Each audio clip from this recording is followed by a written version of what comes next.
अब देखते हो थर्ड लॉ ऑफ मोशन क्या होता है। थर्ड लॉ, सर मैं बताऊं? हाँ बताओ। Sir every action has it equal and opposite reaction. Manish ने सही बताया, एवरी एक्शन के अपोजिट रिएक्शंस होगा। सर बोलूं? हाँ हाँ बोलो। अच्छा, there is always an equal and opposite reaction. हाँ हाँ सही है, this is third law of motion. To every action there is always an equal and opposite reactions. ठीक है। अब रॉकेट लॉन्चर आपने देखा होगा टीवी टीवी वगैरह में, कि जैसे रॉकेट लॉन्च होता है ऊपर की तरफ तो उसका रिएक्शन क्या होगा, डाउनवर्ड डायरेक्शंस में। दिस इज एग्जांपल्स के लिए एवरी एक्शंस, एक्शन मतलब क्या हुआ, रिजल्ट मतलब किधर की मूव हो रहा है, और इसके अपोजिट रिएक्शंस होंगे कुछ इस तरीके से, एक्शन के opposite reaction. This means every action there is reaction which is equal in magnitude but in opposite directions. अब जैसे ए पर्सन जो है, जैसे नॉब से जंप किया, तो जहां जंप किया वहां नहीं रहा, नॉब जैसे ही जंप किया तो नॉब भी क्या हो गया, थोड़ा पीछे की ओर गया, और ये भी थोड़ा आगे की ओर शिफ्ट हुआ। देखो, तो एवरी एक्शन के अपोजिट रिएक्शन हुआ, जितने फोर्स से वो जंप किया उतने ही फोर्स से नॉब पीछे की तरफ मूव करेगा। एक्शन रिएक्शन हुआ। ये डायग्राम से आपको और क्लियर हो रहे होंगे।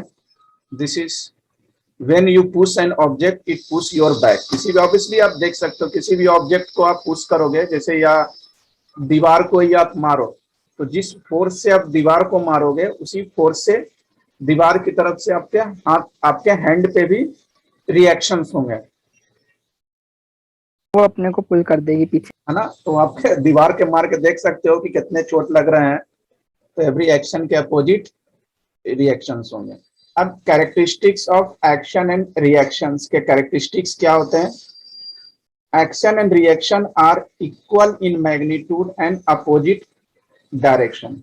जैसे अगर मान लिया कि इधर से ए, अगर मान लिया 10 न्यूटन का फोर्स लगा रहा है, तो इस पे भी क्या होगा कि 10 न्यूटन का ही फोर्स लगेगा।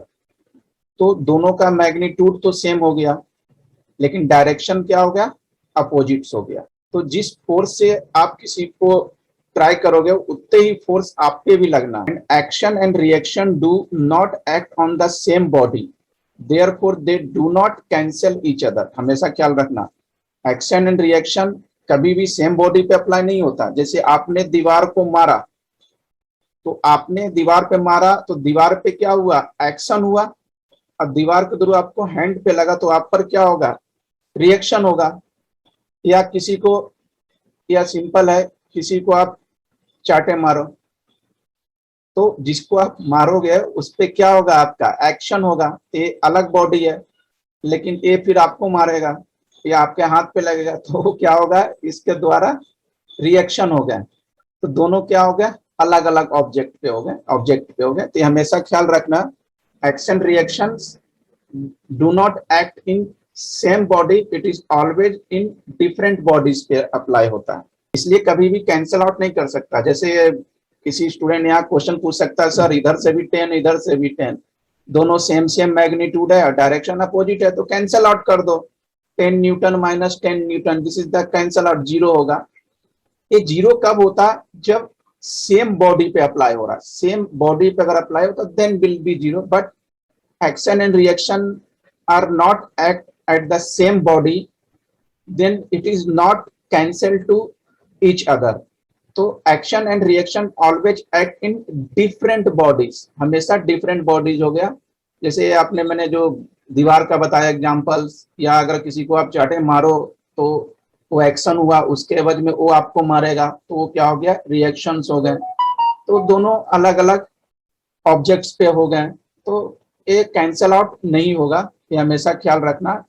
सेम मैग्नीट्यूड और अपोजिट डायरेक्शंस वाले क्वांटिटी तभी कैंसल आउट होता है जब वो सेम ऑब्जेक्ट पे रहे। अगर डिफरेंट ऑब्जेक्ट पे रहेगा तो कभी भी कैंसल आउट नहीं रहेगा, ये याद रखना।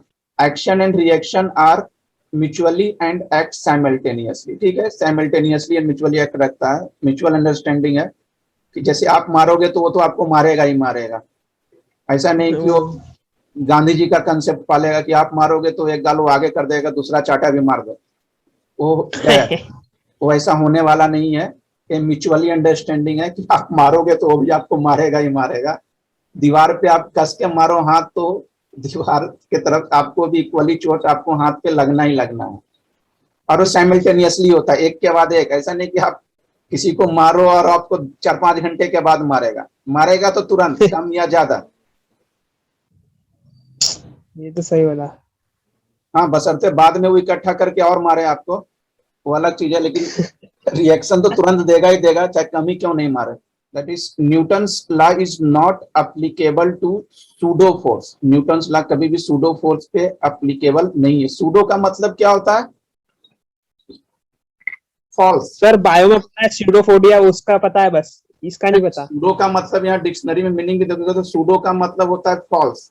हाँ सर, वो है ना, वो बताया था स्यूडोफोबिया फॉल्स स्पीड बोलते हैं। हाँ सूडो मतलब आपको फॉल्स, या अगर हिंदी में बोले तो मिथ्या, जो भी हो, आभासी, जो भी पर हो, तो मतलब क्योंकि ये रियलिटी है ना। न्यूटन्स थर्ड लॉ क्या रियलिटी है। आप किसी को मारोगे तो मारेगा ही, एक्शन के अपोजिट रिएक्शन होना ही होना है।